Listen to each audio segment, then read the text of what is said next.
ऊर्जा संरक्षण का नियम। ऊर्जा संरक्षण का मतलब ये होता है कि न तो ऊर्जा को नष्ट किया जाता है न ही सृजन किया जा सकता है। अब ऊर्जा संरक्षण का मतलब है यांत्रिक ऊर्जा पढ़ रहे हैं अपन, और यांत्रिक ऊर्जा में दो प्रकार की ऊर्जाओं से मिलकर यांत्रिक ऊर्जा बनती है, एक तो गतिज ऊर्जा और एक स्थितिज ऊर्जा से मिलकर यांत्रिक ऊर्जा बनती है। यांत्रिक ऊर्जा में यांत्रिक ऊर्जा का मान ऊर्जा संरक्षण के नियम से क्या पढ़ा अपन ने, यांत्रिक ऊर्जा का कुल मान नियत होता है, यानी कि यदि गतिज ऊर्जा का मान कम हो रहा होगा तो स्थितिज ऊर्जा का मान बढ़ता है, और स्थितिज ऊर्जा का मान कम हो रहा है तो गतिज ऊर्जा का मान बढ़ता है। यही पढ़ा है। अब मान लो अपन एक गिरते हुए पिंड के लिए गतिज ऊर्जा का संरक्षण नियम सिद्ध करने जा रहे हैं। मान लो ये h ऊंचाई पर कोई बिंदु ए बिंदु पर कोई पिंड रखा हुआ है जिसको यहाँ से छोड़ेंगे और ये मुक्त अवस्था में गति करेगा आपके। मान लो इसकी हाइट कितनी है, h है, और इसके लिए अपन 3 बिंदु पर अपन ऊर्जा संरक्षण का नियम लगा के चेक करेंगे। यदि तीनों बिंदुओं पर यांत्रिक ऊर्जा का मान बराबर आता है तो अपन कह सकते हैं कि ऊर्जा संरक्षित रहती है। देखो यहाँ पर प्रारंभ में अपन बिंदु ए पर यहाँ पर आपके प्रारंभिक गतिज ऊर्जा का मान कितना होगा, 0 होगा, क्योंकि ये अभी कौन सी अवस्था में, विराम अवस्था में, और अपन जानते हैं विराम अवस्था में कौन सी ऊर्जा रहती है, स्थितिज ऊर्जा रहती है। तो अपन देखो ये मान लो h ऊंचाई पर है और एक बिंदु भी मान लिया जो इससे कितनी दूरी पर है, x दूरी पर, इस पर भी अपन गतिज ये कुल यांत्रिक ऊर्जा निकालेंगे, और एक अंतिम बिंदु यानी कि धरती पर भी अपन यांत्रिक ऊर्जा निकाल लेंगे। अपन जानते हैं बिंदु ए पर गतिज ऊर्जा का मान कितना होता है, 0 होता है। कुल यांत्रिक ऊर्जा होती है अपने पास में क्या, गतिज ऊर्जा प्लस स्थितिज ऊर्जा। गतिज ऊर्जा को K से प्रेजेंट किया है और स्थितिज ऊर्जा को U से।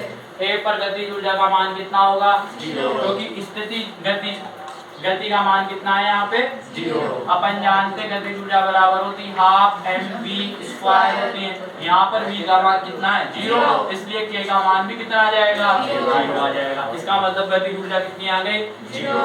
और इस दौरान आपके जो स्थितिज ऊर्जा होगी वो कितनी होगी, mgh। अपन जानते हैं mgh होती है ये स्थितिज ऊर्जा किसके बराबर होती है, mgh। ये आपका m कण का द्रव्यमान है, g गुरुत्वीय त्वरण का मान है, और h यहाँ से लेकर यहाँ तक की दूरी होती है। ये भी अपन अच्छे से पढ़ के आए स्थितिज ऊर्जा क्या होती है, यानी कि बिंदु A पर स्थितिज ऊर्जा का मान कितना, mg है। समीकरण नंबर 1 में अपन गतिज ऊर्जा और स्थितिज ऊर्जा का मान रखेंगे तो EA पर EA का मान कितना आ गया आपके, mg है, यानी बिंदु A पर कुल यांत्रिक ऊर्जा का मान कितना आया, mg है। इसी प्रकार अब अपन बिंदु B पर निकालेंगे। बिंदु B की दूरी कितनी है यहाँ से यहाँ तक की, h, तो इसकी ऊंचाई कितनी बच जाएगी, h - x बच गई बिंदु B पर। तो अपन बिंदु B पर पिंड की कुल ऊर्जा कितनी बता दें यहाँ पे, EB बराबर KB प्लस UB। बिंदु B पर गति के तृतीय समीकरण से, क्योंकि अपने यहाँ पे क्या आ गया, विस्थापन आ गया, गिरेगा तो इसमें त्वरण उत्पन्न होगा और वेग भी चाहिए, और ऐसा समीकरण कौन सा होता है, गति का तृतीय समीकरण। इसलिए गति के तृतीय समीकरण से अपन जानते हैं कि अब आपको पता है यहाँ पर प्रारंभ में वेग कितना होगा, प्रारंभिक वेग का मान कितना होगा यहाँ पे, 0, यानी कि u का मान कितना, 0। यहाँ से यहाँ तक का विस्थापन कितना, x, यानी s बराबर कितना लिख दिया, x। और इस दौरान अगर ऊपर से नीचे गिरती है तो त्वरण का मान कितना होता है, 0, यानी a बराबर कितना, 0।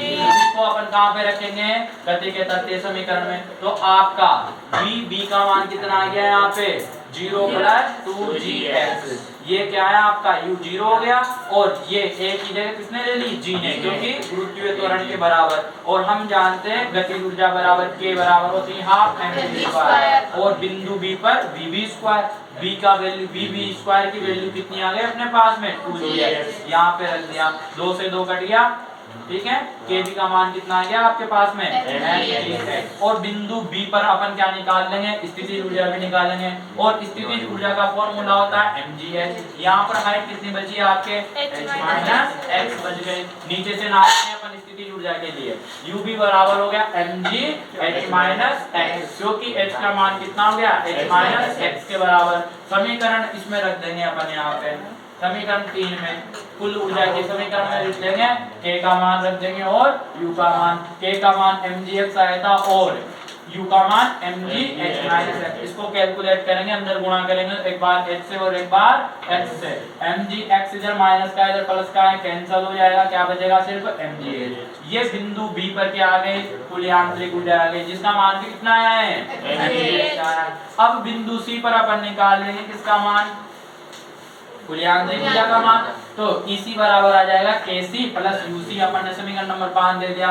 बिंदु C पर गति का तर्कीय समीकरण लगाएंगे वापस से। आप जानते हो यहाँ पर प्रारंभिक वेग कितना होगा, 0, क्योंकि जो भी होगा कुल कितना होगा, अंतिम वेग ही होगा यहाँ पर। और आपको पता है यहाँ पर गति के तर्कीय समीकरण से A का मान कितना हो जाएगा, G, ऊपर से गिरना है, A मतलब क्या है यहाँ पे, G, और S मतलब कितना, विस्थापन तय किया इसने यहाँ से यहाँ तक गिनने में, h दूरी तय कर ली, यानी कि S की जगह क्या लिख देंगे, h, यानी VC स्क्वायर बराबर क्या आ गया आपके पास में, 2gh। ये आगे वेग की समीकरण। और अपन जानते हैं गति ऊर्जा बराबर होता है हाफ mv स्क्वायर। बिंदु C पर VC स्क्वायर हो गया, VC स्क्वायर की वैल्यू रखी अपन ने, तो कितना हो गया, हाफ m2gh, 2 से 2 कैंसिल हो गया, आपके पास में KC बराबर कितना आ गया, mgh। और आपको पता है यहाँ की हाइट कितनी है, h बराबर कितना है, यहाँ पर 0 है, हाइट ही नहीं है। और अपन जानते हैं u बराबर क्या होता है, mgh होता है। h का मान 0 करेंगे तो u का मान कितना हो जाएगा,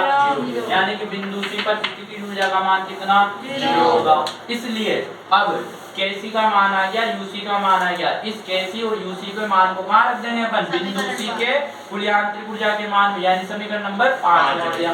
EC बराबर कितना आएगा, गतिज ऊर्जा का मान mgh और स्थितिज ऊर्जा का मान 0, यानी कि EC का टोटल मान कितना आ गया अपने पास में, mgh। आप देखो समीकरण नंबर 2, समीकरण नंबर 4 और समीकरण नंबर 6 से स्पष्ट हो रहा है कि बिंदु A पर, बिंदु B पर और बिंदु C पर कुल ऊर्जा का मान कितना आ रहा है हर बार, mgh, यानी कि प्रत्येक बिंदु पर मुक्त रूप से गिरते हुए पिंड में और किसी भी बिंदु पर ऊर्जा का मान, कुल यांत्रिक ऊर्जा का मान कितना आ रहा है, mgh, यानी कि क्या आ रहा है, एक समान आ रहा है, यानी कि कुल यांत्रिक ऊर्जा का मान क्या होता है, नियत होता है, जो कि अपना ऊर्जा संरक्षण का नियम भी कहता है।